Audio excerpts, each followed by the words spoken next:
Hello everyone. So today I will be sharing 3 quick ways to make money with NFTs.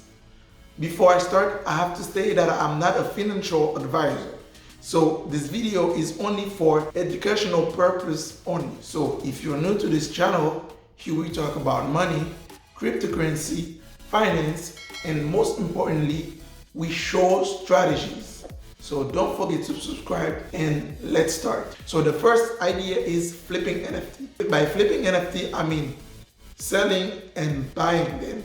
So the idea with flipping NFT is that you have to buy community-based NFT. When I say community-based NFT, is that when an NFT has a bigger community behind it, it has more chances to sell. For example, if you are about to sell NFT like the board A, you are most likely to sell them really quick because they are already popular, and we also know that they are not scam. Second, creating your own NFT collection. So actually there is 3 ways, like in my video up there, on how to generate automatically your collection. So if you're thinking about, oh, I'm not able to do a collection because I will not be able to draw 10,000 NFT.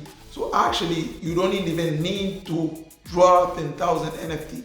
You just have to have an application and that will auto generate the NFT for you. And lastly, when you're creating an NFT, what is really great about it is that you can put royalties on them. What this basically means is that you will be ended up earning passive income each time someone sells the NFT that you've created. Even though you create a collection or a single NFT, putting a commission or royalty over it is really a great idea. So I hope that this video gives you a great idea of your next income strategy. Don't forget to subscribe. See you in the next one.